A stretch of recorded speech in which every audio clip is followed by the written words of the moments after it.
ഏത് രീതിയിലായിരിക്കും ഇന്ന് ശിക്ഷ വിധിക്കാൻ പോകുന്നത്, കുറ്റക്കാരെന്ന് കണ്ടെത്താൻ പോകുന്നത്, അതിൻ്റെ ഒരു നിയമ സാധ്യതകളെ കുറിച്ച്? ഒരു കാര്യം കൂടി ഉമേഷ്, അതിനിടയിൽ ദിലീപിന്റെ ഏറ്റവും വലിയ വാദം പൾസർ സുനിയുമായിട്ട് പരിചയമില്ല എന്നായിരുന്നല്ലോ. അതിനെ പൊളിക്കുന്ന വളരെ പ്രധാനപ്പെട്ട കണ്ടെത്തലുകൾ പോലീസ് കോടതിയിൽ നൽകിയിരിക്കുന്നത് എന്തൊക്കെയാണ്? വിനിഷ മനു, ഇതിൽ പ്രധാനപ്പെട്ട ഒരു കാര്യമുള്ളത്, ഈ തെളിവുകൾ സംബന്ധിച്ച് നമ്മൾ പുറത്ത് വന്നതും പുറത്ത് വരാത്തതുമായ ഒട്ടേറെ തെളിവുകളുണ്ട്. ഒരുപക്ഷെ പുറത്ത് വന്ന് നമ്മൾ അറിയുന്നതിനേക്കാൾ കൂടുതൽ ദിലീപിനെതിരായ തെളിവുകൾ അവരുടെ കൈവശം ഉണ്ടെന്ന് വേണം മനസ്സിലാക്കാൻ. കാരണം ഇതെല്ലാം അടച്ചിട്ട മുറിയിൽ നടന്ന വിചാരണയാണ്. ഈ 7 വർഷക്കാലം അടച്ചിട്ട മുറിയിലാണ് നടന്നിട്ടുള്ളത്. അപ്പോൾ എന്തൊക്കെ തെളിവുകൾ പ്രോസിക്യൂഷൻ കൊടുത്തു എന്നുള്ളത് കൃത്യമായി നമുക്ക് മുഴുവനായി പറയാൻ കഴിയില്ല. പക്ഷേ പുറത്ത് വന്ന പല കാര്യങ്ങളുണ്ടായി. ഇപ്പോൾ പൾസർ സുനിയെ അറിയില്ല എന്ന് ദിലീപ് ആദ്യം മുതൽ പറയുന്നു. പക്ഷേ പൾസർ സുനി ഈ ദിലീപിൻ്റെ സിനിമയുടെ ലൊക്കേഷനിൽ വന്നതിൻ്റെ തെളിവ് കൈവശമുണ്ട്. അത് ജോർജ്, അതെ, പുറത്തേക്ക് വന്ന തെളിവ് ജോർജ് ഏട്ടൻ ലൊക്കേഷനിൽ ദിലീപ് എടുത്തൊരു സെൽഫിയിൽ പൾസർ സുനി ഉണ്ട് എന്നുള്ളതാണ് ഒന്നാമത്തെ. പിന്നീട് ഈ എറണാകുളത്ത് തന്നെ അബാദ് പ്ലാസ ഹോട്ടലിൽ വെച്ചാണ് ഇതിൻ്റെ ഗൂഢാലോചന നടക്കുന്നത്. ആ ഗൂഢാലോചന നടന്ന സമയത്ത് പൾസർ സുനിയും ദിലീപും ഒരേ ഹോട്ടലിൽ ഉണ്ടായിരുന്നു എന്നതായിരുന്നു പ്രോസിക്യൂഷൻ. അതെ, അതിൻ്റെ ടവർ ലൊക്കേഷൻ അവർ കണ്ടെത്തിയിട്ടുണ്ട്. പിന്നെ ഈ പറയുന്നത് പോലെ ഇവർ തമ്മിൽ നേരിട്ട് ഒരിക്കലും ഫോൺ സംഭാഷണം നടത്തിയിട്ടില്ല എന്നുള്ളതാണ്. അതന്നെ ഇതിന് ഏറ്റവും വലിയ ഗൂഢാലോചനയായിട്ട് പ്രോസിക്യൂഷൻ കാണുന്നത് അതാണ്. ഒരിക്കൽ പോലും ദിലീപും പൾസർ സുനിയും നേരിട്ട് കോണ്ടാക്ട് ചെയ്തിട്ടേ ഇല്ല എന്നുള്ളതാണ്. മെസ്സേജ് അയക്കുകയോ അല്ലെങ്കിൽ ഫോണിൽ സംസാരിക്കുകയോ അങ്ങനെ ഒന്നും തന്നെ ഉണ്ടായിട്ടില്ല എന്നുള്ളതാണ്. അത് അത്തരത്തിലുള്ള ഡിജിറ്റൽ തെളിവുകൾ പൂർണ്ണമായും ഒഴിവാക്കാൻ വേണ്ടി നടത്തിയ ഗൂഢാലോചന എന്നുള്ളതാണ് പ്രോസിക്യൂഷൻ്റെ വാദം. ഇതുകൂടാതെ ഇപ്പോൾ ഈ അബാദ് പ്ലാസ ഹോട്ടലിലെ ടവർ ലൊക്കേഷൻ്റെ കാര്യം സൂചിപ്പിച്ചു. ജോർജ് ഏട്ടൻ പൂരം സിനിമയുടെ ലൊക്കേഷനിൽ ഇവർ ഒരുമിച്ചുള്ള ഫോട്ടോ അത് കണ്ടു. ഇതുകൂടാതെ തൊടുപുഴയിലൊരു സ്ഥലത്ത് വെച്ച് രണ്ടുപേരും കൂടിക്കാഴ്ച നടത്തി എന്നതിനും പ്രോസിക്യൂഷൻ്റെ കൈവശം തെളിവുണ്ട്. അതും ഒരുപക്ഷെ ടവർ ലൊക്കേഷൻ വെച്ചായിരിക്കാം കാണുന്നത്. അങ്ങനെ ആ തരത്തിൽ വളരെ ചുരുക്കം തെളിവുകൾ മാത്രമേ പുറത്തേക്ക് വന്നതായിട്ടുള്ളൂ. പക്ഷേ അതിൽ കൂടുതൽ വളരെ പ്രധാനപ്പെട്ട തെളിവുകൾ അവരുടെ കൈവശം ഉണ്ട് എന്നുള്ളത് തന്നെയാണ് പ്രോസിക്യൂഷനും അന്വേഷണ സംഘവും ഒക്കെ എല്ലാ ഘട്ടത്തിലും പറഞ്ഞിട്ടുള്ളത്. അതിൽ വളരെ ആത്മവിശ്വാസം അവർക്കുണ്ട് താനും. യഥാർത്ഥത്തിൽ ഈ ഗൂഢാലോചന എന്ന് പറയുന്ന കാര്യം തെളിയിക്കാൻ ഏറെ ബുദ്ധിമുട്ടുള്ളതാണ്.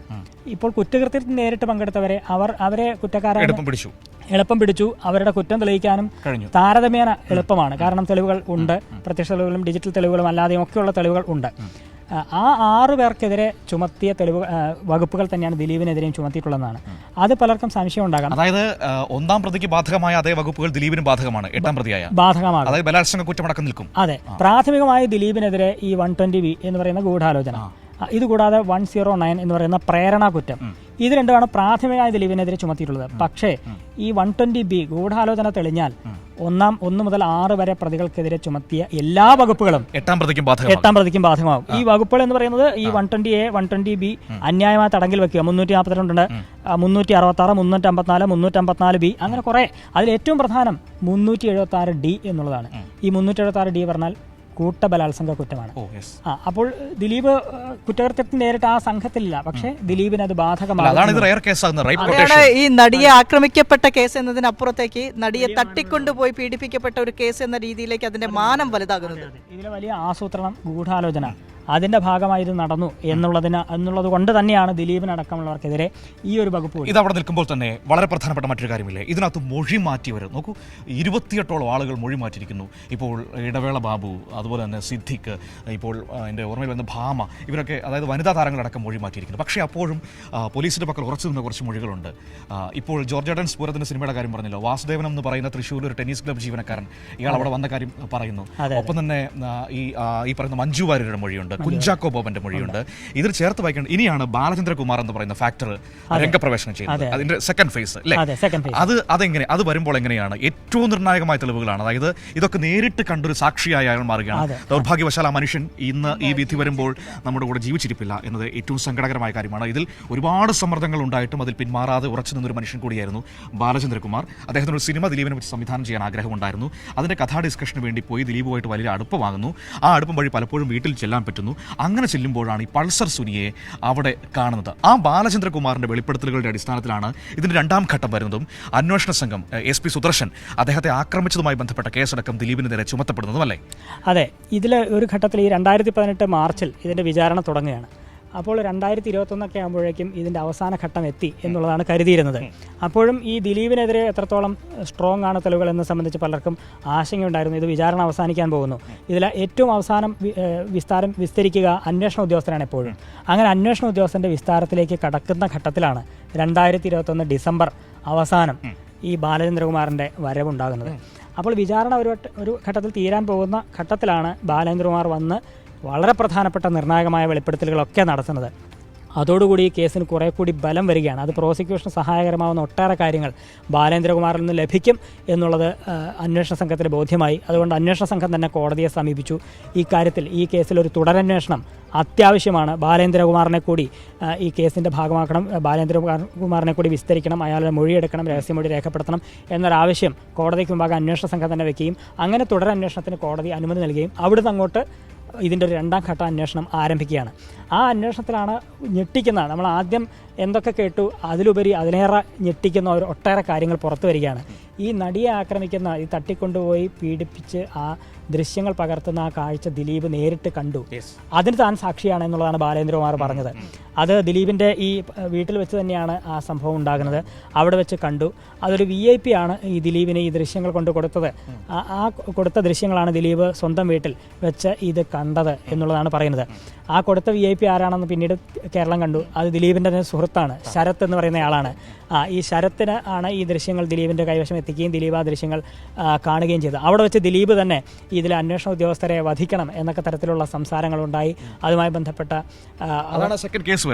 അതാണ് രണ്ടാമത്തെ വധഗൂഢാലോചന എന്ന് പറയുന്ന രണ്ടാമത്തെ കേസ് കൂടി വരികയാണ്. അത് വേറെ ഒരു കേസായി തന്നെ അന്വേഷിച്ച് അതിന്റെ അന്വേഷണം പൂർത്തിയാക്കിയിട്ടുണ്ട്. അതിൽ ഇനി രണ്ടാം ഘട്ട വിചാരണയൊക്കെ ഇനി ദിലീപ് നേരിടേണ്ടതായിട്ട് വരും.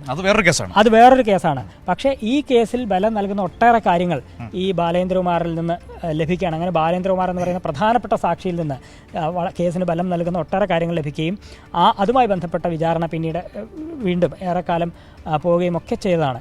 അങ്ങനെയാണ് വീണ്ടും ഈ 2025 വരെ ഇതിൻ്റെ വിചാരണ നീളാൻ ഒരു കാരണമായത് അതാണ്. പക്ഷേ അപ്പോഴേക്കും ഒട്ടേറെ തെളിവുകൾ പോലീസിന് ലഭിച്ചു കഴിഞ്ഞു എന്നുള്ളതാണ്. ഇതുമായി ബന്ധപ്പെട്ട നിർണായകമായ ഫോൺ സംഭാഷണങ്ങൾ, ഈ ഫോൺ സംഭാഷണങ്ങളുടെ ആധികാരികതയൊക്കെ അന്വേഷണ സംഘം ഉറപ്പുവരുത്തിയതാണ്. കാരണം അത് ശാസ്ത്രീയ പരിശോധനയ്ക്ക് അടക്കം വിധേയമാക്കി അതിൻ്റെ ആധികാരികത പോലീസ് ഉറപ്പുവരുത്തിയതാണ്.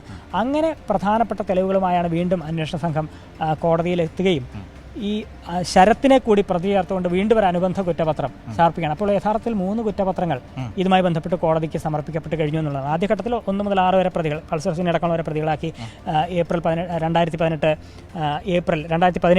ഏപ്രിലിൽ സമർപ്പിക്കുന്നു.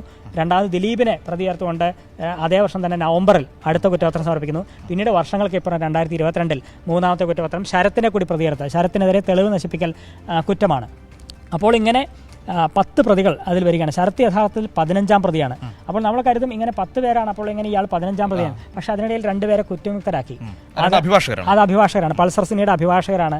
അത് ആദ്യഘട്ടത്തിൽ അവർ പ്രതിപട്ടികയിൽ വന്നു. അതിന് കാരണം ഈ പറയുന്ന നടിയെ പീഡിപ്പിക്കുന്ന ദൃശ്യങ്ങളടക്കം പകർത്തിയ മൊബൈൽ ഫോൺ ഇവർക്ക് കൊടുത്തു എന്നുള്ളതായിരുന്നു ആദ്യഘട്ടത്തിൽ മൊഴി. മെമ്മറി കാർഡ് അടക്കം അവരുടെ കൈവശമുണ്ടായിരുന്നു. അപ്പോൾ ആ തൊണ്ടി മുതലോടുകൂടി പിടിച്ചതുകൊണ്ടാണ് അന്വേഷണ സംഘം വന്നവരെ പ്രതികളാക്കിയത്. പക്ഷേ പിന്നീട് ഹൈക്കോടതി അവരെ കുറ്റമുക്തരാക്കി. അങ്ങനെ 2 പേർ പ്രതിപട്ടികയിൽ നിന്ന് ഒഴിവാക്കപ്പെട്ടു. വിഷ്ണു കൂടാതെ 2 പേർ കൂടി മാപ്പസാക്ഷികളായിട്ടുണ്ട്. അത് ഒന്ന് വിപിൻ ലാൽ എന്ന് പറയുന്ന ആളും, അത് പൾസർ സുനിയുടെ തന്നെ സഹതടവുകാരനാണ്. മറ്റൊന്ന് അനീഷ് എന്ന് പറയുന്ന ഒരു പോലീസ് ഉദ്യോഗസ്ഥനുണ്ട്. ഈ 3 പേർ പിന്നീട് മാപ്പസാക്ഷികളായി. അങ്ങനെയാണ് ഇതിൽ 15 പേരുണ്ടായിരുന്നത്, പിന്നീട് 10. അങ്ങനെ ഏറ്റവും അവസാനം ശരത്ത് പ്രതിയായി. ശരത്ത് ഇപ്പോൾ 10ാമതായി നിൽക്കുന്നു. യഥാർത്ഥത്തിൽ പ്രതിപട്ടികയിൽ 15ാമനാണെങ്കിലും 10ാമതായിട്ട് ശരത്ത് വരുന്നതും അങ്ങനെയാണ്. അപ്പോൾ ഈ 1 മുതൽ 6 വരെ പ്രതികൾക്കും ദിലീപിനും ഒരേ വകുപ്പുകൾ, ഏതാണ്ട് 10-13 വകുപ്പുകൾ ഈ പറയുന്ന ഗൂഢാലോചന തെളിഞ്ഞാൽ എല്ലാവർക്കും അത് ഏറ്റവും പ്രധാനപ്പെട്ടതാണ് കേട്ടോ. ഇപ്പോൾ പൾസർ സുനിക്കെതിരെ ചുമത്തിയിരിക്കുന്ന പൾസർ സുനിക്കെതിരായ കുറ്റം തെളിഞ്ഞാൽ, ഗൂഢാലോചന തെളിഞ്ഞാൽ, പൾസർ സുനിക്കെതിരെ ചുമത്തിയിരിക്കുന്ന ബലാത്സംഗ കുറ്റം അടക്കമുള്ള കാര്യങ്ങൾ, ഒപ്പം തന്നെ ബലാത്സംഗ പ്രേരണ കുറ്റം, ഇല്ലേ, ദിലീപിനെതിരെയുള്ള കുറ്റം, ദിലീപിനെതിരെയാണ് ഈ 2 കുറ്റങ്ങളും. ഗൂഢാലോചന കുറ്റവും പ്രേരണ കുറ്റവും ദിലീപിനെതിരെയാണ് ചുമത്തിയിട്ടുള്ളത്. ഇത് രണ്ടും തെളിയിക്കപ്പെട്ട് കഴിഞ്ഞാൽ ബാക്കിയുള്ള പ്രതികൾക്ക് മേൽ ചുമത്തപ്പെട്ട എല്ലാ കുറ്റങ്ങളും ദിലീപിനും ബാധകമായി വരും. ഏറ്റവും പ്രധാനപ്പെട്ട കാര്യം.